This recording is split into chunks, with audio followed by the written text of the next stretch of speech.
మందిరానికి రమ్మంటే రారు. వారంలో ఒక్కరోజు ఆదివారం మందిరానికి రమ్మంటే రారు. కోర్సుల మీద కోర్సులు, చదువుల మీద చదువులు, ఆ చదువు ఈ చదువు, ఆ పుస్తకం ఈ పుస్తకం, ఆ కోచింగ్ ఈ కోచింగ్. 60 ఏళ్ల జీవితం, 30 ఏళ్ళు చదువులు. ఈరోజు సమాజం గురించి మాట్లాడుతున్నా. ఈ 30 ఏళ్ళు మందిరానికి రాడు. ఎందుకు? చదువు ఉందిగా, పరీక్షలు ఉన్నాయిగా.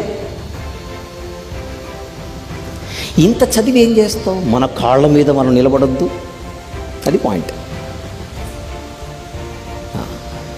నిలబడి ఏం చేస్తావు? ఎవరి మీద ఆధారపడకుండా మనమే సంపాదించాలి. Very good. సంపాదించి ఏం చేయాలి? దేహి అని ఎవరిని అడగకుండా మన చేత్తో మనం తినాలి. Very good. 30 ఏళ్ల తర్వాత డాక్టర్ గారు చెంప చెల్లుమనే మాట చెబుతాడు. ఏమని?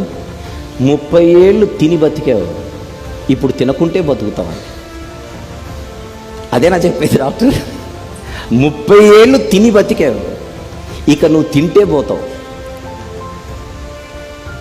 ఏం చేయాలి ఇప్పుడు? చూసి బతుకు. ప్లేట్లో ఉన్నది తిని బతకు, చూసి బతుకు. చూసి బతుకంటే వన్స్ అపాన్ ఏ టైం ఈ ప్లేట్ నిండా రైస్ తినేవాడిని. ఇప్పుడు రైస్ నాట్ నైస్.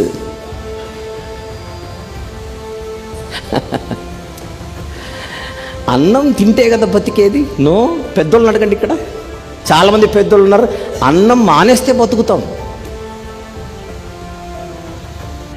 సూర్యుని క్రింద హెబెల్ వ్యర్థం. ఎప్పుడైనా ఎవరైనా సరే, ఇదిగో పలానా బ్రదర్ ఇలా పొరపాటు చేశాడు అని ఏ వార్తైనా నీ దగ్గరకు వస్తే, అప్పుడు నువ్వు చాలా సింపుల్గా రియాక్ట్ అయ్యి, అవునా, ప్రార్థన చేద్దాం, మనం పడినప్పుడు మనల్ని లేపిన దేవుడు మన సహోదరుని కూడా లేపుతాడు అనేంత ప్రేమ, అనేంత మెచ్యూరిటీ లెవెల్ ప్రతి క్రైస్తవుడికి కావాలి. బలహీనతలు లేకుండా ఏ శరీరం లేదు. ఒకరినొకరు కించపరుస్తూనో, ఒకరినొకరు వెనక్కి లాగుతూనో, ఒకరినొకరు ప్రాపగండ చేసుకుని అవమానిస్తూ ఉంటే క్రైస్తవ సమాజం ఎప్పుడు కూడా సంఘము సత్యమునకు స్తంభమును ఆధారమునై ఉన్నదన్నట్లుగా తయారవ్వదు. ఒకవేళ మీరు ఎవరిని కూర్చి దుష్ప్రచారం చేస్తున్నారో వారు దేవుని దగ్గర క్షమాపణ అడిగి నీతిమంతులుగా తీర్చబడితే దానికి మాత్రం మీరు భారీ మూల్యం చెల్లించుకోవాల్సి వస్తుంది. బహుశా మీ రక్షణను కూడా మీరు పోగొట్టుకునే ప్రమాదం కూడా సంభవించవచ్చు. నువ్వు చూపించే ప్రేమకి నీకు చేదు అనుభవాలు ఎదురవుతున్నాయా? దేవుని ప్రేమతో నేను ఎవరికి సహాయం చేసినా నాకు చేదు అనుభవమే మిగులుతుంది. మేలు చేస్తే కీడు ఎదురవుతుంది. అసలు నాకే ఎందుకు ఇలా జరుగుతుంది అని మీకు అనిపిస్తే వినండి. మీరు చూపించే ప్రేమ కావచ్చు, మీరు చేసే సహాయం కావచ్చు, మేలు కావచ్చు, అది దేవుని బట్టి మీరు చేస్తున్నారు కదా. అంటే దేవుని దృష్టిలో మీ పని మీరు నమ్మకంగా చేస్తున్నారు. ఫైనల్గా జరిగేది ఏంటో తెలుసా? ఇదంతా చూస్తున్న దేవుడు మీ చేదు అనుభవాన్ని మీకు ఆశీర్వాదంగా మారుస్తాడు. మీ కీడుని మీకు మేలుగా చేస్తాడు. సమస్తము సమకూర్చి నీ మేలు కొరకు జరిగించే బంగారు తండ్రి నీకున్నాడు, నమ్మకమైన అయ్యమనుకున్నాడు నాయన. కాబట్టి ఆయన వైపు చూస్తూ ధైర్యంగా ముందుకు సాగు. సంతోషంగా సంతోషంగా సంతోషంగా విజయోత్సవంతో, ఉల్లాసముతో, ఉత్సాహముతో, నూతన ఆనందముతో, క్రొత్త తైలముతో నింపబడి happy new year, happy new year చెప్పుకోవటం కాదు, నీ లైఫ్లో ఈ సంవత్సరం అంతా చూపించు. ఓ దేవుని కృప నీకు నాకు మనందరికి తోడై ఉండును గాక. ఈ నూతన లోకమునైనను లోకంలోన్నవైనను ప్రేమించొద్దని బైబిల్ బోధించేనురా. లోకమునైనను లోకంలోన్నవైనను ప్రేమించొద్దని బైబిల్ బోధించేనురా. లోకముపై ఆశ పడితే మోసమేరా, మోసపోతే నీకు నిత్య నరకమేరా. లోకముపై ఆశ పడితే మోసమేరా, మోసపోతే నీకు నిత్య నరకమేరా. ఎంతో అందమైన ఈ లోకములోన అన్నీ కూడా మాయా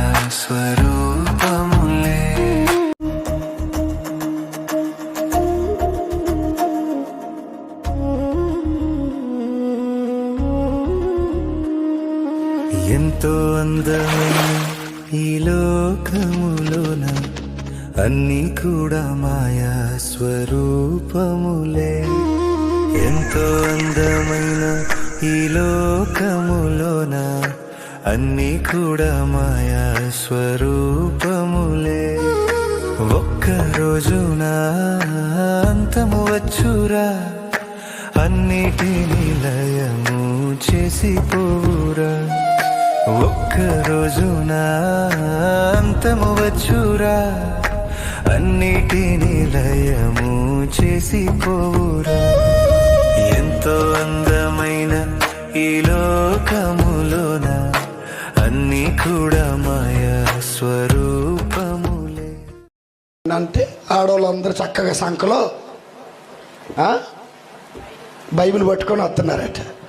ఆ అరుగు మీద కూర్చున్న ఒక పురుషుడిని అడిగాడట, అయ్యా మరి కూర్చోపోతే గుళ్ళోకి రావచ్చు కదా అంటే, నేను రానండి అన్నట్టు మొహాన చెప్పాడట.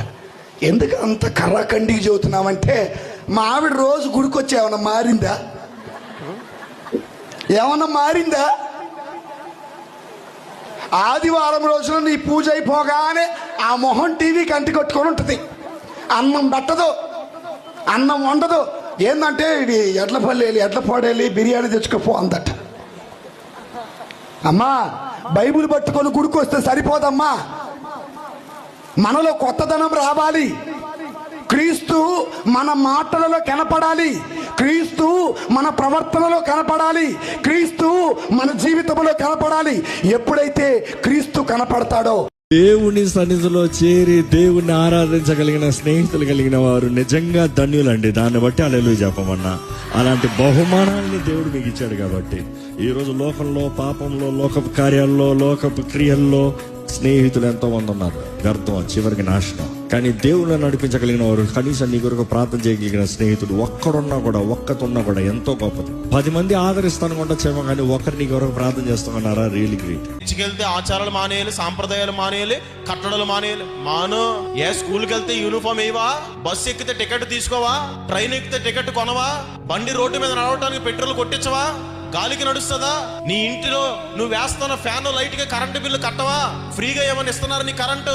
మరి ఇవన్నీ చేసినప్పుడు యేసు ప్రభు నమ్ముకున్న నీవు కొన్ని వదులుకోవాలి. నీ జీవితాన్ని అపవిత్రపరిచి, నీ జీవితాన్ని పతనం చేసి, నీకు ఆరోగ్యం లేకుండా చేసి, నీకు నెమ్మది లేకుండా చేసి, పవిత్రత లేకుండా చేస్తున్నటువంటి కొన్ని లోక సంబంధమైన ఆచారాలు నువ్వు మానుకోవాలి. అవి ఎవరైనా చేస్తే వారితో నువ్వు ఏకీభవించకూడదు. ద్వితీయోపదేశకాండం 4:2 నీ దేవుడైన యెహోవా ఇచ్చిన ఆజ్ఞలను మీకు ఆజ్ఞాపించుచున్నాను, వాటిని గైకొనుట యందు నేను మీకు ఆజ్ఞాపించిన మాటతో దేన్ని కలపకూడదు, దానిలో నుండి దేన్ని. ఇదే మాట బైబిల్ లేఖనపు సమాప్తములో రాశాడు. ప్రకటన గ్రంథం 22:18 ఈ గ్రంథమందున్న ప్రవచన వాక్యములను విను ప్రతి వానికి నేను సాక్ష్యం ఇచ్చినదేమనగా, ఎవడైనను వీటితో మరి ఏదైనను కలిపిన ఎడలా ఈ గ్రంథములో రాయబడిన తెగుళ్ళు దేవుని వాని మీద కలుగు చేయను. ఎవడైనా ఈ ప్రవచన గ్రంథమందు ఉన్న వాక్యములను ఏదైనా తీసివేసిన ఎడలా దేవుడు ఈ గ్రంథములో రాయబడిన జీవవృక్షములో పరిశుద్ధ పట్టణములో వానికి పాలు లేకుండా. దేవుని ఆజ్ఞల్ని దేవుడు చెప్పినట్టుగా పాటించండి. దేవుని కట్టడల్ని, దేవుని విధుల్ని దేవుడు చెప్పినట్టుగా పాటించండి. ఒక దారి ముయ్యబడితే నాకు అందరికి ఇక్కడ కూర్చున్న వాళ్ళు చెప్తున్నాను, లైవ్ లో వింటున్న వాళ్ళకి, తర్వాత వినబోయే వాళ్ళకి కూడా చెప్తున్నా, ఏం చింతపడద్దు. ఒక ద్వారం నీకు ముయ్యబడితే నీ కోసం 7 ద్వారాలు దేవుడు ముందే తెరిచి ఉంచుతాడు. ఏదో ప్రక్క నుంచి నీకు సహాయం దొరికేటట్టు నా దేవుడు రెడీ చేసి పెట్టాడు. Don't worry.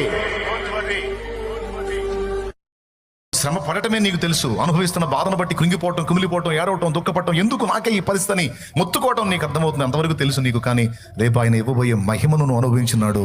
ఆనాడు నీకు అర్థమైంది, అబ్బా ఇది గుర్తించలేదేవా, నేను అనుకోలేదేవా, నన్ను క్షమించాయని దేవుని కాళ్ళు పట్టుకుంటాను. ఇంత పెద్ద ప్రణాళిక నా ఎడల కలిగి ఉన్నావని అస్సలు అనుకోలేదేవా, నేనే పాటి వాడిని, ఏ పాటి దాన్ని, కానీ తులువకింత విలువను నువ్వు సిద్ధపరిచావా నాకు తెలియదయ్యా అని ఆనాడు నీకు అర్థమైన నాడు, నువ్వు అది చూసిన నాడు, అప్పుడు ఇక దేవుని మీద సనగటం, కొనగటం, ప్రశ్నించడం, దుఃఖపడటం, ఎవడో చెప్తే ఏదో ఫీల్ అవ్వటం ఉండదు. ఆయన 2 పాదాలు పట్టుకొని ఏడుస్తావు, కృతజ్ఞతాస్తుతులు చెల్లిస్తావు. ఎందుకంటే ఫైనల్గా చెప్తున్నా, ఆయన మీ నాయన. నీకు జాబ్ లేదు, డోంట్ వరీ, ప్రార్థన చేయి, వాక్యం చదువుతూ ఉండు, దొరికినోడి సువార్త చెబుతూ ఉండు. పిలిచి ఉద్యోగం ఇగిపోతే అప్పుడు అడుగు. ఎవరు సైతానుగాడు అవసరమైతే వాడితో మాట్లాడతాడు. ఆ అధికారి ఎవడున్నాడు అతనితో మాట్లాడతాడు. దండం పెడితే వాడికి ఉద్యోగం మీరా, వాడు ప్రశాంతంగా ఉండలేదు. హల్లెలూయా. ప్రాణం తీస్తున్నాడు, వాళ్ళకి చెబుతాడు, వీళ్ళకి చెబుతాడు, ప్రార్థన చేస్తున్నాడు, వాక్యం పొద్దులు ఇదే తంతులో ఉంటున్నాడు. వాడిని బిజీ చేయాలరా బాబా, లేకపోతే అసలు అల్లాడిస్తున్నాడు. తల్ల కిందులైపోతుంది మా అంధకార సామ్రాజ్యం అంతా. ఖాళీ ఒంటరిలో వాడు పోతున్నాడు, మోకాళ్ళు వేస్తున్నాడు, ప్రభువా సాతాను కార్యాలు బంధించు, దయ్యాల కార్యాలు బంధించను, ఊరికి మా పనులన్నీ జడగొట్టి పనులు. నువ్వు అలాంటి ఒట్టిది అయ్యేదనుకున్నా అయింది. సైతాను గాడిని బంధించడం కాదు కానీ వాడి కార్యాలను బంధించగలం.